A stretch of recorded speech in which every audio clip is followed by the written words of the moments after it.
Acho que um dos maiores desafios de empreender solo é ter que aprender tudo sozinha do zero. E olha, se eu tivesse aprendido antes as coisas que eu vou contar aqui pra vocês hoje, eu teria economizado muita dor de cabeça, muito estresse, muita energia e também teria conseguido fazer meu negócio dar certo mais rápido. Mas isso não importa, o que importa é que eu tô aqui pra compartilhar essas lições com vocês hoje. Então vamos lá?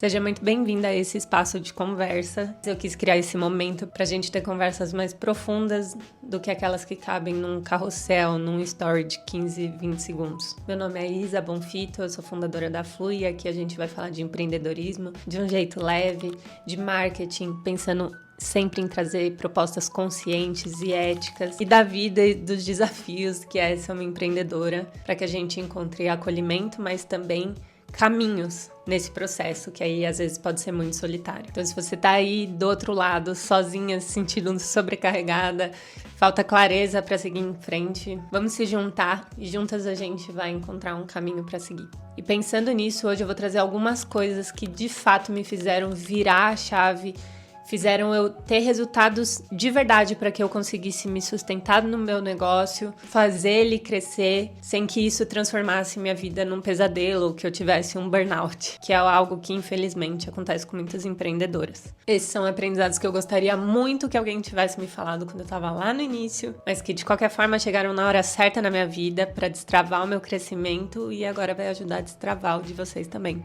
A primeira coisa que eu aprendi que gente, assim, foi a mais importante de todas e foi o primeiro passo, foi começar a fazer planejamento estratégico na minha empresa. Antes eu seguia o fluxo do dia a dia, vivia apagando um incêndio atrás do outro e eram muitos. E quando eu aprendi a estruturar um plano para seguir esse plano, as coisas começaram a mudar gradativamente. Eu comecei a ver de fato que eu não estava mais andando em círculos e comecei a ter mais resultados de fato no meu negócio. E talvez vocês se identifiquem com isso, que inicialmente foi muito difícil entender qual era um método de planejamento que funcionasse para minha empresa. Eu procurava muito conteúdo na internet, antigamente não tinha tantas informações sobre o assunto como hoje existem, e eu não encontrava respostas que faziam sentido para uma empreendedora solo como eu era. Eram sempre coisas pensando em empresas grandes e aquilo não fazia sentido nenhum para mim. Isso me fez realmente ter que mergulhar nesse assunto. Eu fiz pós-graduação nesse tema para entender como funciona um planejamento estratégico para uma empresa de qualquer tamanho e adaptar a realidade de uma pequena empreendedora como eu era. Foi muito tempo de pesquisa, muitas ferramentas testadas, algumas deram certo, outras não, mas saiu. E eu comecei a me planejar. E através desse planejamento eu consegui priorizar o que traria resultado de fato para o meu negócio. E aí você pode estar pensando, Isa, mas eu faço minhas metas, eu desenho o que eu quero, meus sonhos, eu faço o mapa dos sonhos. E na minha humilde opinião, isso não é planejamento. Isso é um erro muito comum. Muitas vezes as pessoas não alcançam suas metas porque elas criam metas a partir dos sonhos e desejos delas. E não necessariamente colocar seus sonhos e desejos no papel vai te ajudar a alcançar eles.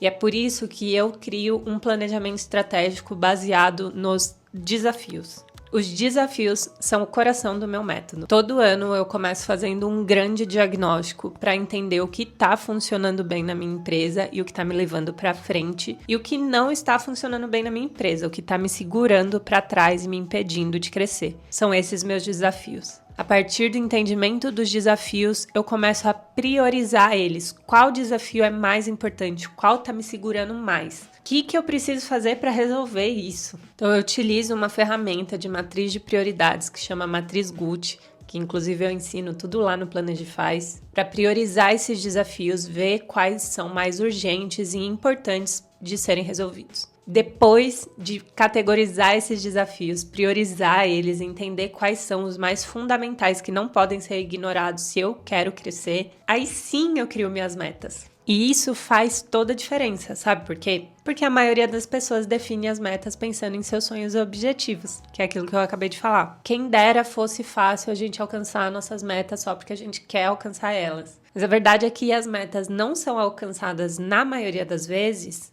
Porque a gente desconsidera os desafios e obstáculos que nos impedem de alcançar essas metas. Entendeu onde eu tô querendo chegar? A sua meta, ela não pode sair só do seu sonho. Ah, eu sonho em ter o carro X, eu sonho em ter a mansão, eu sonho, né? Esses símbolos, né, de status que estão tão presentes no nosso imaginário. E mesmo metas mais singelas, ah, eu sonho em ter um salário fixo de X. Legal, você pode sonhar. Mas o que na sua realidade hoje está te impedindo de alcançar isso? Quais são os desafios que te impedem de chegar lá? E é por isso que eu não gosto muito dessa abordagem de colocar as coisas só no mapa dos sonhos, entendeu?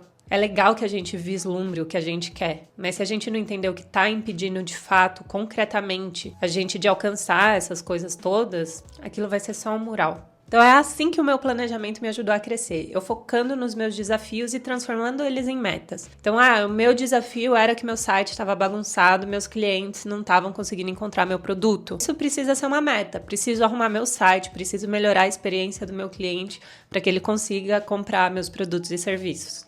Um desafio meu é que eu estou sobrecarregada fazendo todas as tarefas da empresa. Bom, então uma meta tem que ser que eu preciso delegar essas tarefas o quanto antes para conseguir focar em tarefas estratégicas mais importantes. Quando a meta parte do desafio, ela faz a gente andar. E isso em planejamento estratégico para pequenas empresas pouquíssimo se fala. Então, beleza, dito tudo isso, você pega suas metas e aí sim monta um planejamento mensal, semanal, pensando no seu faturamento, enfim. Planeja de fato, mas é um planejamento sólido, com base em trazer melhorias para aquilo que está te segurando para trás. Isso fez toda a diferença no meu negócio e faz até hoje. Portanto, se eu puder te dar um conselho, planeje-se.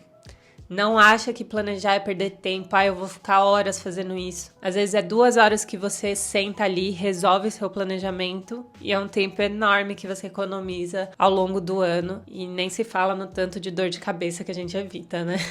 Planejar não é perder tempo, é ganhar. Confia em mim.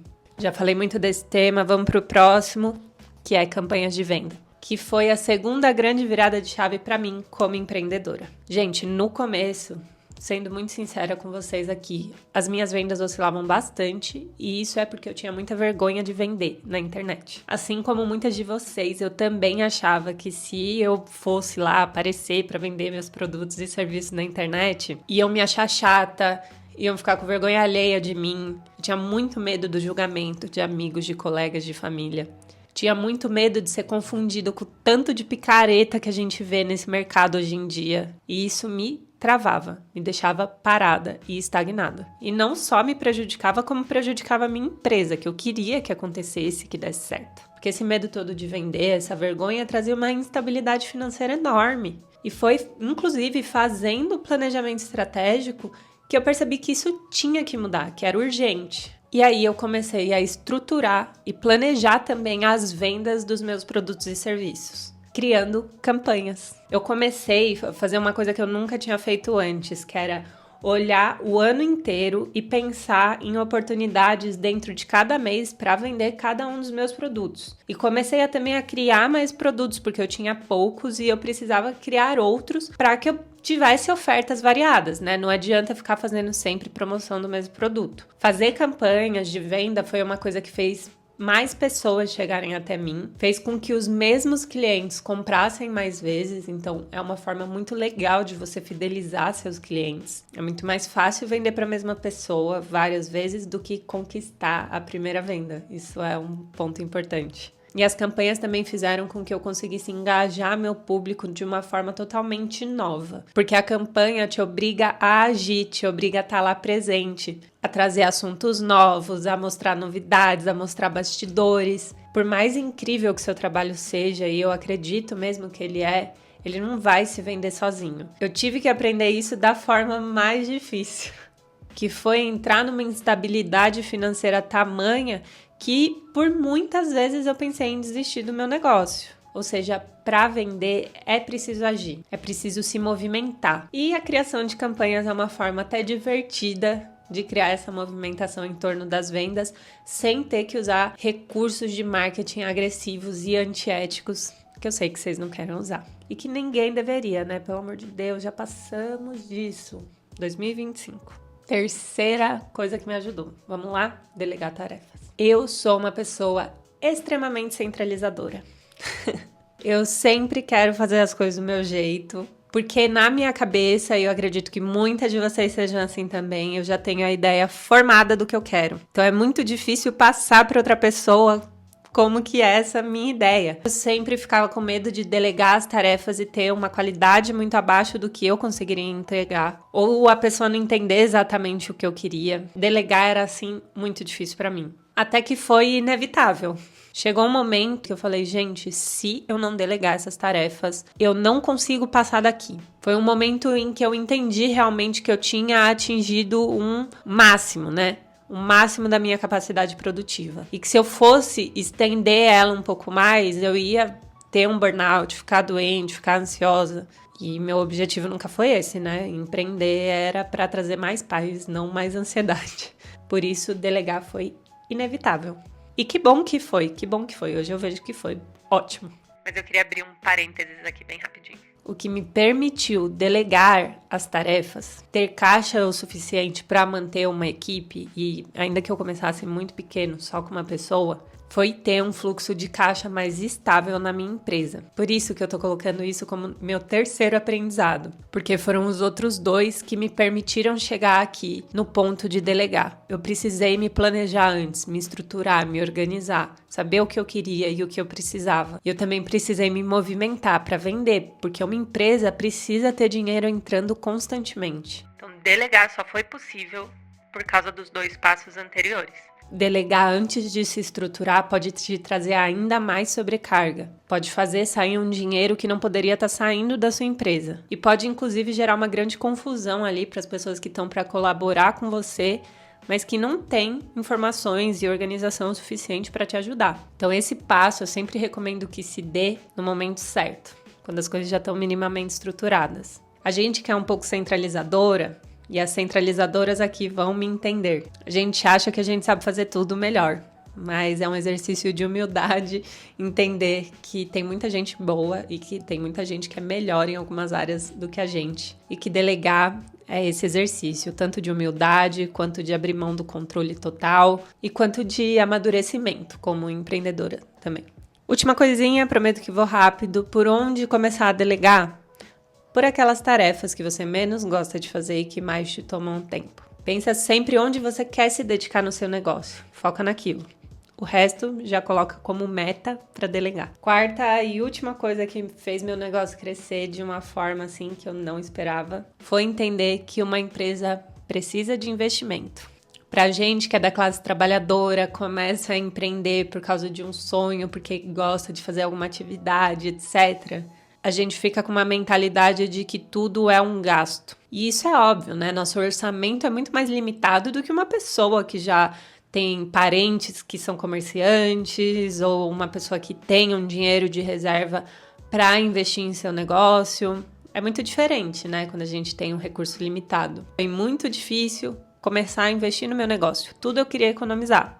E é bom economizar, mas não em tudo. É fundamental como empreendedoras a gente diferenciar o que é gasto e o que é investimento, porque são coisas completamente diferentes. Quando eu comecei a investir em equipamento, em equipe principalmente, em tráfego, as coisas começaram a acontecer muito mais rápido, com uma qualidade muito melhor e sem tanta sobrecarga da minha parte. Então eu sei que investir no nosso próprio negócio não é algo tão fácil num primeiro momento, principalmente se a gente não tem um super investidor e não tem tantos recursos. Mas conforme você vai se organizando, se estruturando, se prepara para dar esse passo e se prepara emocionalmente também. A parte emocional é uma das que mais pega nessa hora. A gente injetar dinheiro no nosso negócio, fazer investimentos nele é um combustível que vai te levar muito mais à frente. E você vai ver que quando os investimentos são bem feitos, eles valem cada centavo. Mas esse é o quarto item, né? Tem 3 outras coisas antes para fazer. Então vamos aos poucos. Empreender solo não é fácil, é algo extremamente difícil, não só tecnicamente como emocionalmente. Por isso eu quero criar esse espaço onde a gente possa conversar sobre esses temas. Se essas dicas fazem sentido para você, me conta aqui nos comentários, me manda uma DM, fala comigo. Se inscreve no canal para receber conteúdos. Sempre quis falar isso. E comenta aí desses 4 qual é o seu maior desafio. Delegar, planejar, criar campanha de venda, investir, que eu quero saber. Espero que esse espaço de conversa nosso se repita muitas vezes e eu te vejo na próxima. Um beijo!